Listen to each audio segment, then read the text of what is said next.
Muchas gracias nuevamente por acompañarme en esta nueva edición de las conferencias de Lutero sobre la epístola.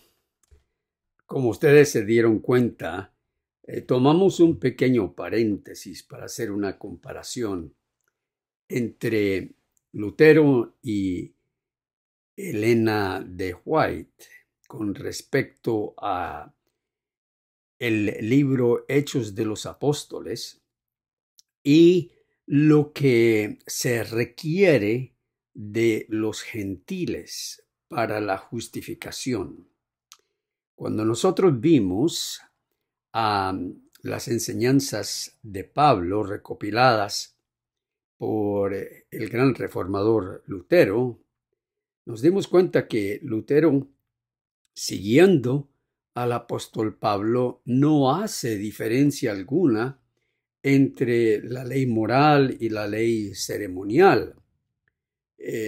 Los gentiles, no siendo judíos, no tenían ninguna ley moral ni ceremonial. A ellos no se les pedía nada de eso. Sí se les predicaba a Cristo como el enviado de Dios para la humanidad, para gentiles como judíos. Y ellos como gentiles escuchaban, tal vez por primera vez, el amor de Dios hacia ellos, que Dios había enviado a su Hijo y tomado forma humana y llevado ante Dios una vida perfecta, recta, pura, llena de amor, a favor de todo gentil y pecador, y así ser acepto ante Dios para siempre. Y ellos escuchaban con fe este mensaje para ellos. Y lo aceptaban, lo recibían, abrían sus manos y recibían este mensaje. Y al hacerlo, al escuchar ese mensaje con fe, eran justificados, aparte de cualquier ley.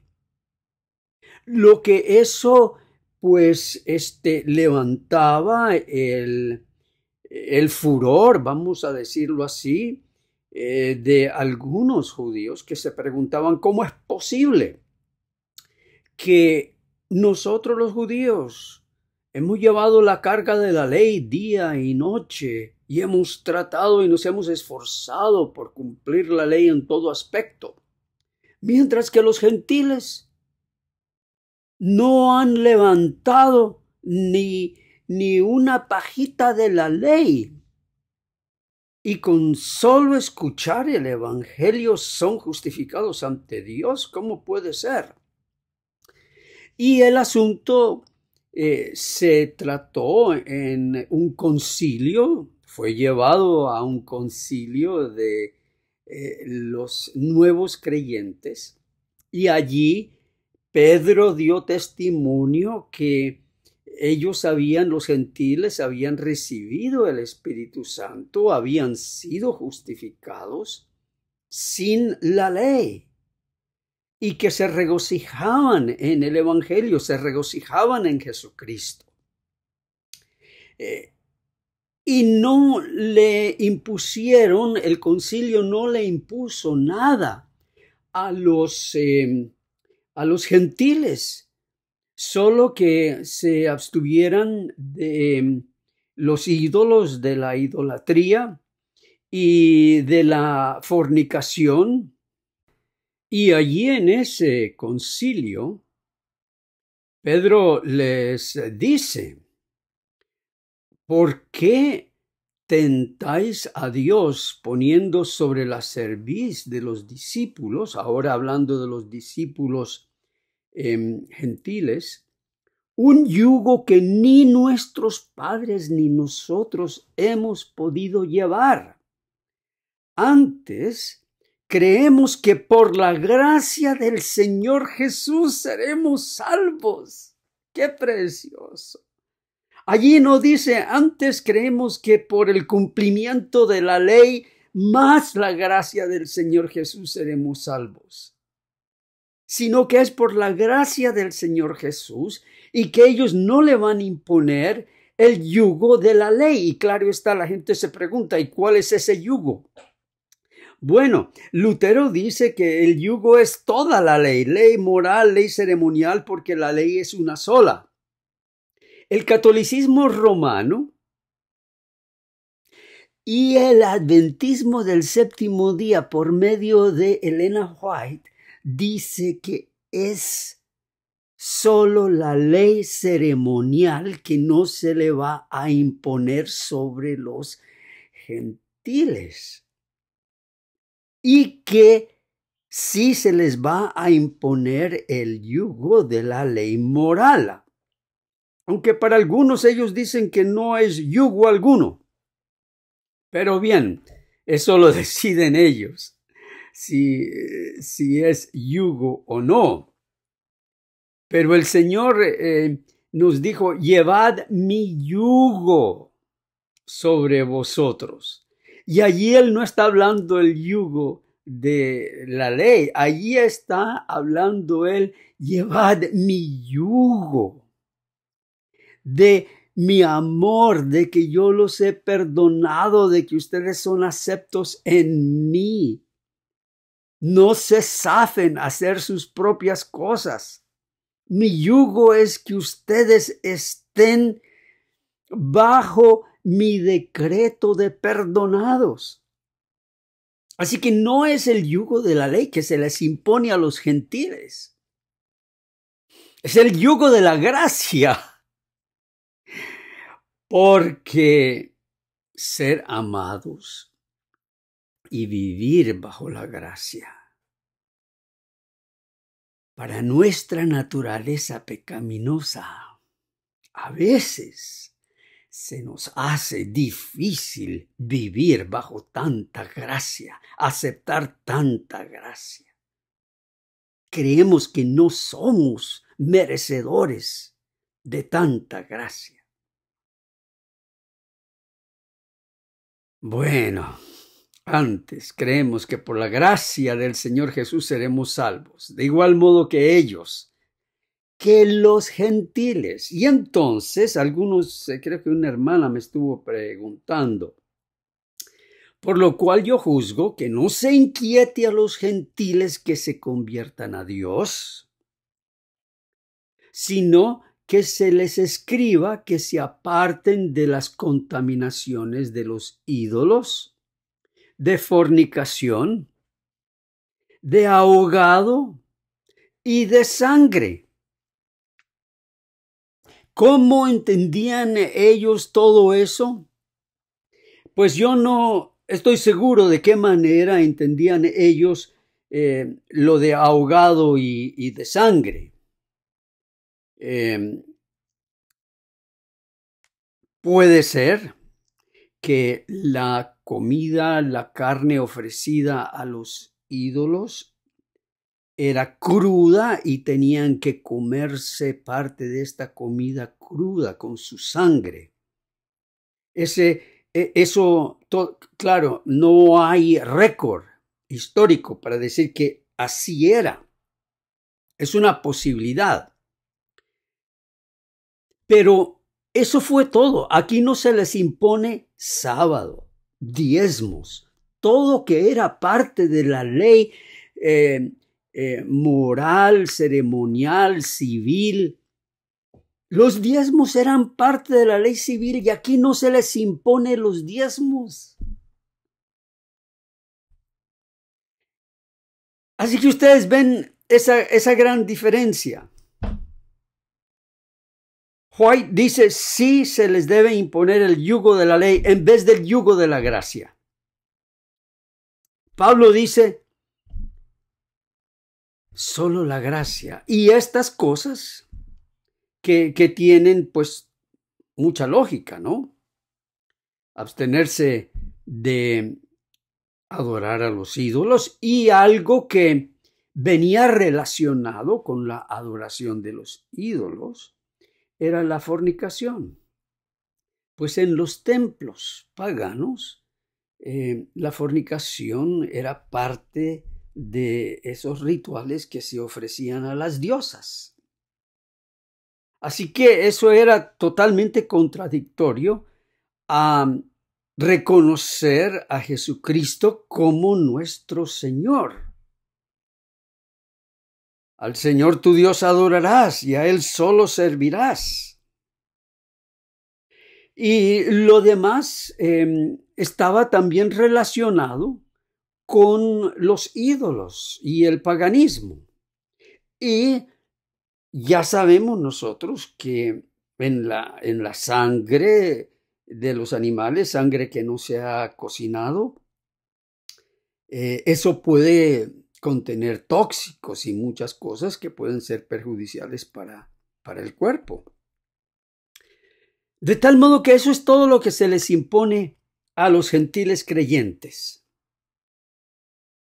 La moral de Cristo en el Nuevo Testamento, la moral de Cristo en los evangelios, en las epístolas, abarca y supera toda la moral de los 10 mandamientos.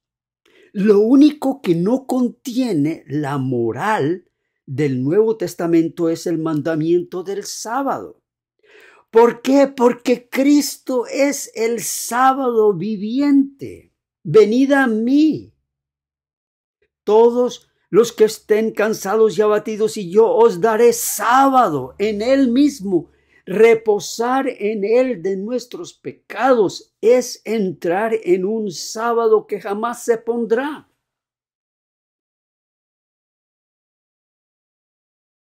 El verdadero creyente en Cristo guarda el sábado en el verdadero sentido espiritual.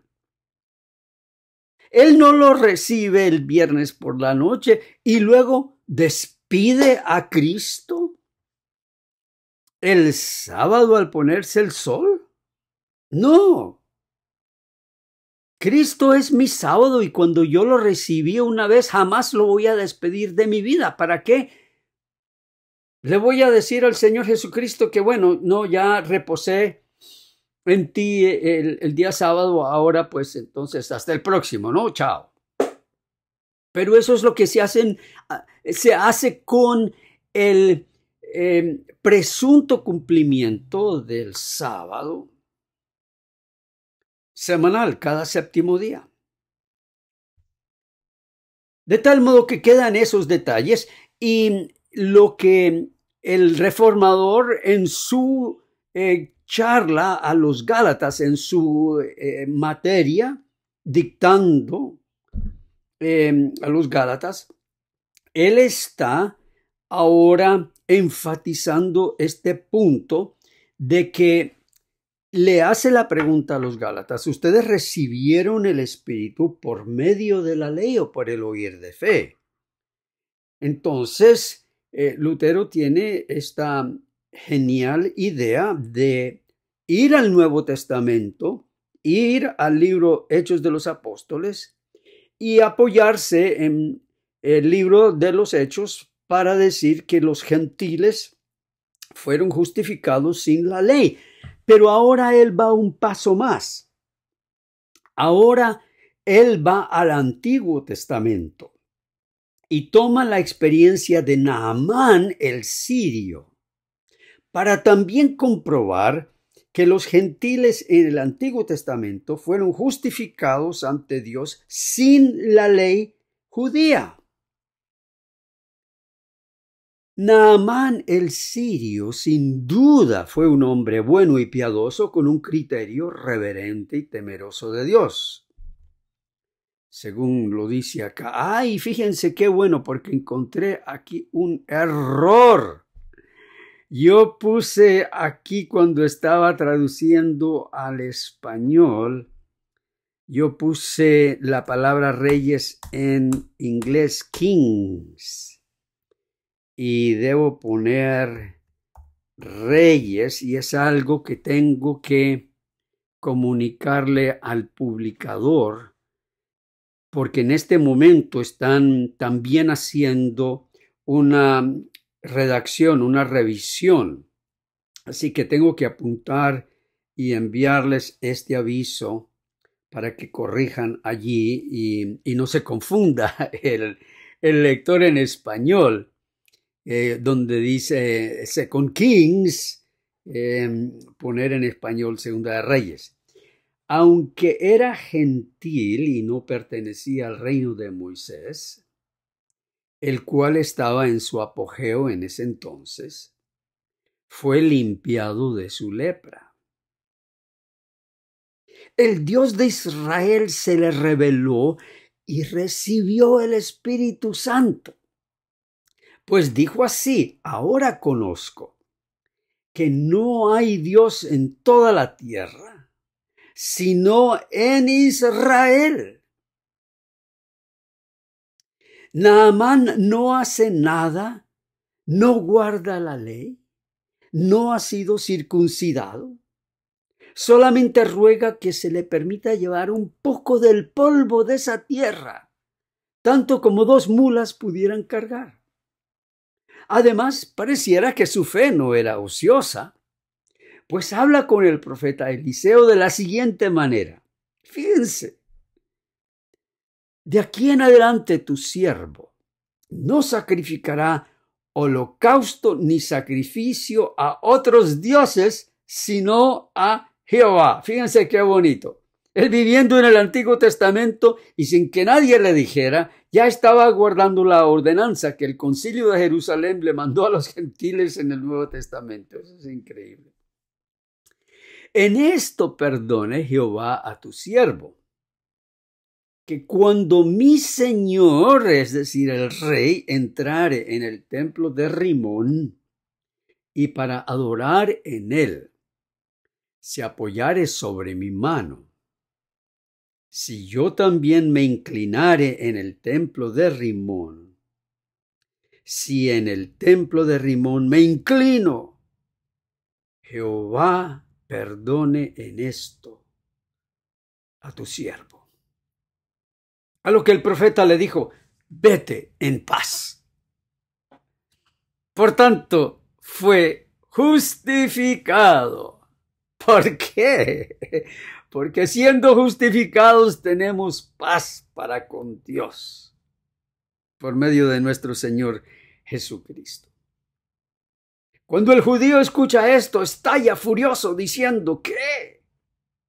Ahora los gentiles serán justificados sin guardar la ley y se van a comparar con nosotros los circuncidados.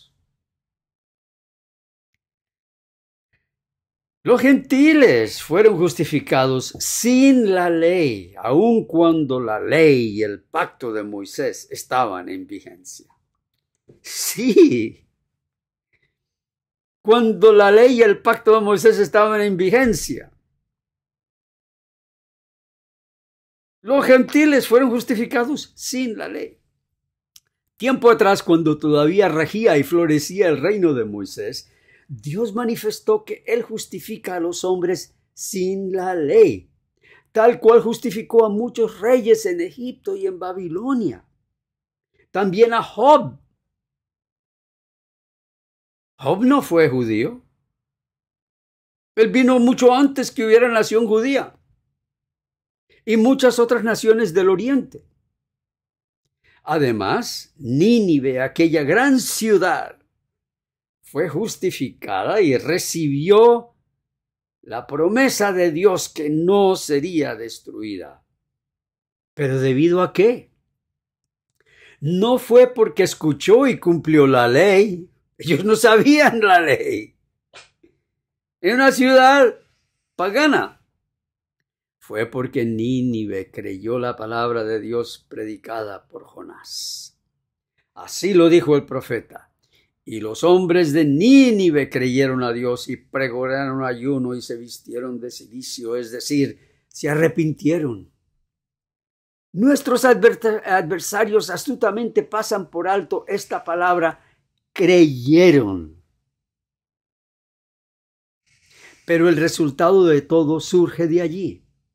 En Jonás no encontrarás que dice: y los hombres de Nínive recibieron la ley de Moisés, fueron circuncidados, ofrecieron sacrificios y cumplieron los votos de la ley. En vez, creyendo la palabra, se arrepintieron y se vistieron de cilicio y ceniza. Entonces, lo que vemos aquí es que Naamán el sirio fue justificado por creer la palabra, que Dios lo limpiaría. Eso fue algo magnífico, es un gran símbolo, es una gran metáfora. Allí hay todo un sermón que se puede predicar de que la limpieza de Naamán, de su lepra, es símbolo de la justificación, porque cuando él queda limpio, es como la piel de un nuevo bebé, de una nueva criatura. Es decir, él es revestido con la justicia de Cristo, por así decirlo, con la piel de Cristo. Queda totalmente limpio. Y esas 7 veces que tiene que sumergirse en las aguas del río Jordán, pues significa la plenitud, la perfección de su limpieza. Queda perfectamente limpio. Y cuando él regresa a Sirio, él no comienza una campaña de predicar el sábado, de predicar los diezmos, de convertir a todos al judaísmo. Él ya sabe su deber. Su deber es adorar al Dios que lo justificó, que lo sanó, vivir para Él, vivir en gratitud para Él. Y Él ya sabe cuál es su deber. Tanto así que enseguida pensó, ¿qué es lo que voy a hacer cuando el rey me pida apoyarse en mí mientras Él está adorando a sus ídolos? ¿Qué hago yo? Yo tengo que seguir sirviéndole. Ese es mi deber. Así que él preguntó por su deber y el profeta le dijo, claro, ve en paz, haz tu deber, haz lo que tienes que hacer, que es mucho. Asimismo en nuestras vidas, muchos nos dicen, bueno, y ahora que hemos sido justificados por la fe, ¿qué es lo que vamos a hacer? Vamos a matar, vamos a adulterar, vamos a robar, ¿qué es lo que vamos a hacer? Y nadie está pensando en eso. No sé por qué a ellos se les ocurre pensar en eso. Es lo que tienen en la mente, tal vez, ojalá no sea así.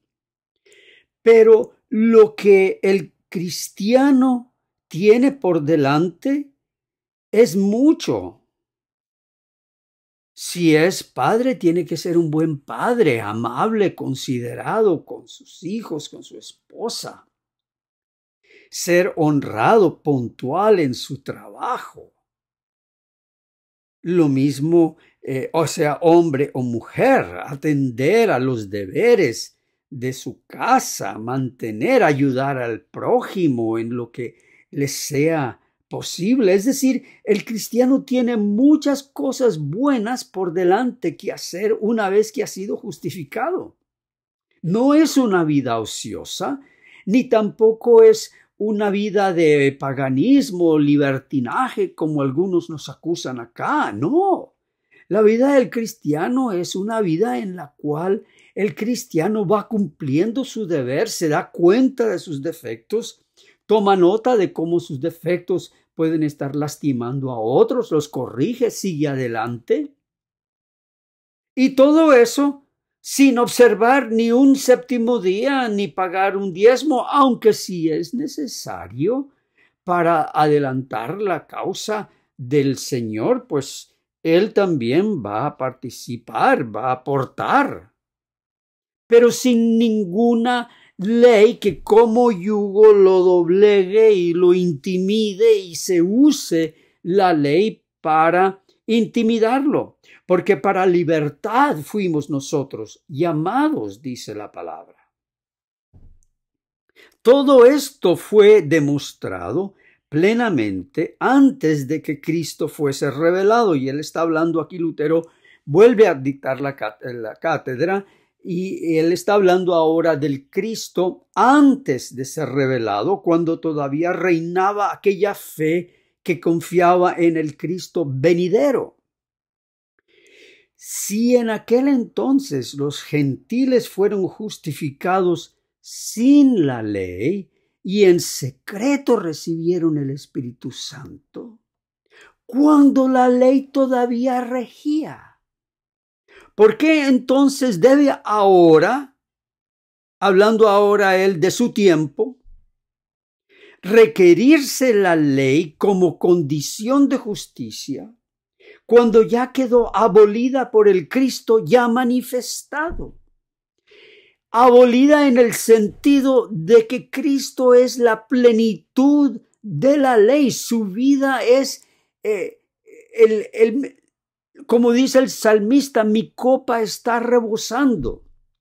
Él es el rebozo de la ley. Él es lo que supera la ley. Con él, con su vida, con su obediencia, la copa de la ley queda rebosada, y esa es la justicia que se nos atribuye a nosotros por la sola fe. Por lo que este es un fuerte argumento que se apoya en la experiencia de los Gálatas. ¿Recibieron el Espíritu Santo por las obras de la ley o por el oír la predicación de fe? Así que volviendo a Gálatas, Lutero entonces toma lo de el libro de los Hechos, toma la justificación en el Antiguo Testamento y pone la experiencia de los Gálatas en ese marco, como para decirles, ustedes, ¿cuál de las dos justificaciones buscan? Ser justificado por la ley, lo cual nunca lo van a lograr, porque la justificación por la ley no lleva a Cristo como sustituto, que toma tu lugar, mientras que la justificación por la fe está basada, está fundamentada, está acompañada por la justicia, es decir, es toda la justicia de Cristo. Por lo que se vieron obligados a conceder que antes de la predicación de Pablo, ni habían escuchado de la existencia del Espíritu Santo. Pero cuando él predicó el Evangelio y ellos escucharon su predicación, fue cuando recibieron el Espíritu Santo. Así que tomamos todos estos testigos del Nuevo Testamento, del Antiguo Testamento, y ahora ellos nos promueven a nosotros, nos empujan a nosotros, a que nosotros pertenecemos a este reino donde somos justificados solamente por oír la obra de Cristo con fe. Y con el oír de fe, quedamos plenamente justificados, perdonados, increíblemente exaltados, sentados en lugares celestiales con Cristo Jesús, Señor nuestro. Es una gran alegría para todo aquel que se siente débil en la fe, que se siente lleno de defectos, se siente lleno de insuficiencias ante Dios, que anda golpeando su pecho diciéndose propicio a mí, pecador. Es para el débil, a quien se le concede toda la justicia de Cristo en toda su plenitud, rebosando 7 por 7 por 7 por 7, como el bautismo de Naamán, y cuya piel queda totalmente limpia ante Dios, porque está revestido con Cristo, el enviado de Dios para su salvación. Y este es nuestro sábado, en el cual y en quien nosotros reposamos confiadamente, ahora y para siempre. Amén. Alabado sea el Señor por su maravillosa gracia. Que el Señor te bendiga, haga resplandecer su rostro sobre ti, te llene de paz. En el nombre del Padre, del Hijo y del Espíritu Santo. Amén.